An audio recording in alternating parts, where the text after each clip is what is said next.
this week? Well, when you prepare for the #1 team in the country, is definitely some detailed preparation. I mean, they're a really, really good football team. They're very sound. They do some couple of sad parts. You know what they're going to do at times, and you just got to execute. It comes down. Want to talk to you after the game or something like that. It's just a matter of execution. Eliminate our mental mistakes and make sure we take advantage of our matchups. Now that you reviewed the film from the A&M game, what did you see that you really liked from that? Well, I thought, we played well. We really did. I mean, we had a lot of yards, moved it up and down the field, and, I thought the kids played really, really well. Both quarterbacks went in there in different situations and produced, and so did everybody else. So, felt good about it. The outcome wasn't real happy about it. I was kind of amazed with Johnny Football. I mean, when you watch him, it's kind of remarkable. He prolongs a play for 8 seconds. I mean, that's hard to cover somebody for 8 seconds. I mean, no matter who you are. He's just a unique player, totally different than what you've seen. I mean, he's a true spread quarterback that can really make things happen. We haven't had a chance to talk to you since the game, talk to Dan, but Dak, just the way he performed, not just under the strains, emotional of the week, but to come in there, but somewhat limited practice and just play the way he did. Remarkable, really great kid. My heart goes out to him and his family. I mean, it's a tough deal. Anytime, I'd tell you guys, anytime you lost your mom, it'd be a tough deal. He's very close with his mother. It's remarkable. When he came back, he told me, he said, Coach, I needed family and football. So that was pretty impressive to me as a young man. Those are things that, stick forth in his mind. So it's kind of emotional for me. I mean, it really was. And I knew his mom really well, too. She was a great lady. And he got a chance to see his family, but it was on a tough deal. Have you narrowed anything down with the Dak Tyler thing, where it just seems like whoever you put in the game, they move the football? It's just with Dak you get points, and then with Tyler, for whatever reason, drives kind of tend to stall at the end there. Well, you say that, and you look back on the drives before, he took us straight down and scored. Right. It's one thing or the other. We just got to execute. It's a matter of execution and putting everything together. I don't think it's the person in there. It's the person who executes. It's the one that makes things happen. Were you expecting to have Dak on Saturday, or what's the deal with that so far? Yeah, that's a good question that I'd ask later on in the week. But I think, yeah, I'm planning on him coming. I'm planning on him being there.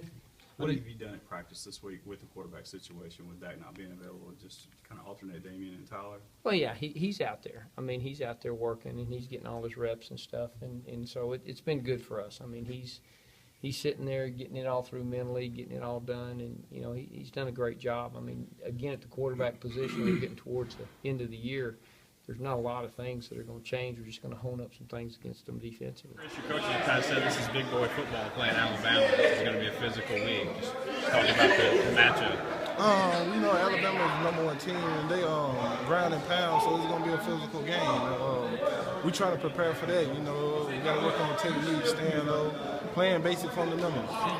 Looks like, I know it's only 2 months into your first season, but it looks like you're kind of getting the hang of this. Do you feel more comfortable, as far as being able to make plays and knowing what you're doing? Yeah, I'm feeling more comfortable game after game.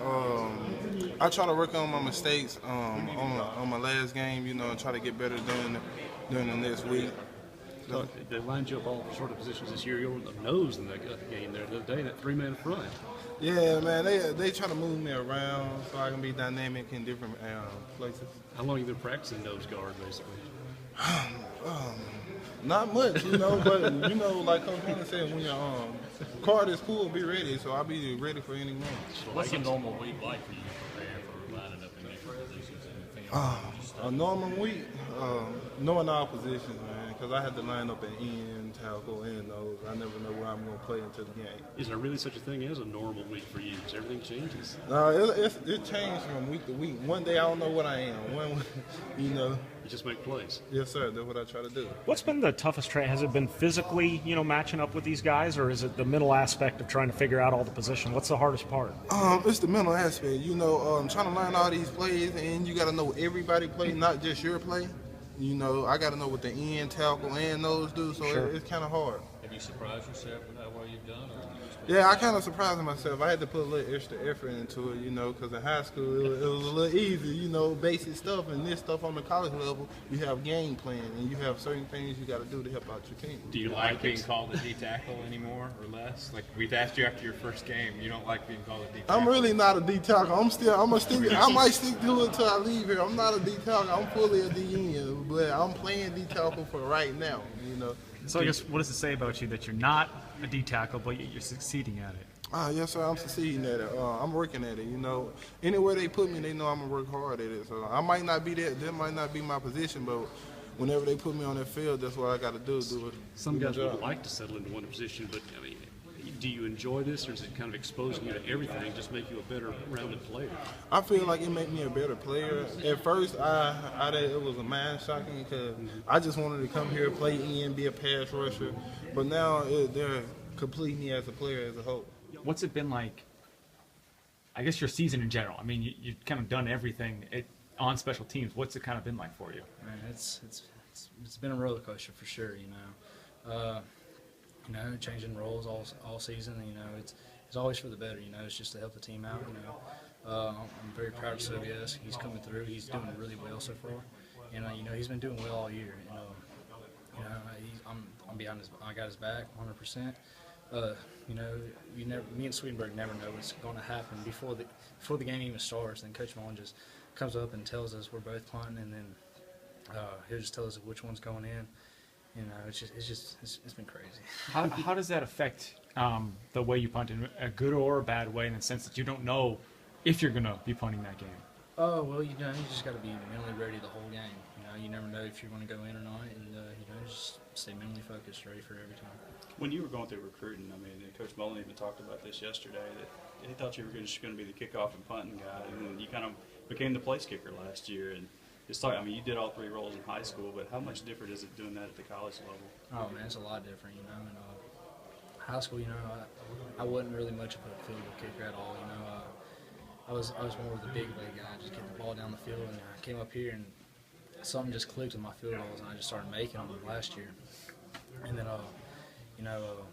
Sobies came in this year, and like all summer, all camp, he did really, really well. And it was originally planned out, like we used to talk about it, and he wanted me to come in and do kickoffs and punts, and he wanted Sobies to kick field goals. But it just didn't come in the way it was planned. But we're just here to help the team out. How did it all at St. M? What are you focusing on moving forward? Like, how do you build on last week's momentum? Just try to get better, work extremely hard at it. The game of football is a learning process. We just got to develop this week, you know what I'm saying? Just go out there and just have hope and faith. Does it affect you at all, the two-quarterback system? I mean, catching from a quarterback? No, because if you look at it, the game of football, the quarterback had to have trust in us, to catch the ball. So it's really not an effect on that. Do you come into practice this week differently in the sense that you're coming off a 7 catch game? I take every practice seriously, because it's a learning experience for me. So me approaching practice, I will work a little harder at it. Like, I approach every practice with experience and dedication, with knowledge and learning the game of football. Les Koenning talked a little bit about how with you, there's no bad ball to you. You can basically throw it anywhere, you're going to go get it. How much pride do you take in that? Pride, learning from camp. I done learned a lot and develop, as developing the season. Wherever the ball at, if it's in the right box, I can just make a grab on it, Like I said, they trust us to make the play. You got to go out there and make the play. I just feel like if I make the play, I can help the team. Where's the right box for you? Where would you want the ball to come? I mean, if it's high or it's low, but it got to be up under my heart. I can get it, but I love a lot of the high balls. I can adjust to it the way my back shoulder. If you're going to throw it up, I got to jump the defender. There's a lot of ways I can adjust to the ball. Is there something, or is it how much do you and Dak or Tyler practice those high or back shoulder ones? I practice, We just a little extra work. Try to get those things done. And just like I said, they got to have trust in us. We go out there and run routes. They throw the ball wherever they throw it in. You got to be able to make the catch. From a fan's perspective, a media's perspective, it looks like if you get the back shoulder or the high catch, it's almost unstoppable. Is that a fair point? If you guys get it perfectly timed, of course. How do you make it unstoppable? I guess using my height to the advantage. We have like 5'9", 5'10" cornerbacks guard me. I feel like you throw the ball, my vertical, the way I jump, you know, it's easy. Like a jump ball, boxing out, like basketball. Yeah, exactly. Like a rebound. How much do you view it as rebounding, I guess? View it as rebound? Or I mean, take some attributes from basketball into football? when I see the ball in the air, just jump before everybody else jump. You know, it's developed. And I didn't develop that in football and learn how to out-jump defenders, stuff like that. Do you take anything from football to basketball? Let me get that question. Do you take anything like from your basketball skills to the football field? I mean, just Opposite. I mean, yeah, football to basketball, rather. Yeah. football to basketball? Yeah. Are there any like crossovers? No. Yeah. That's how I do. Yeah, I guess right. Other than that, yeah. Nah, I'm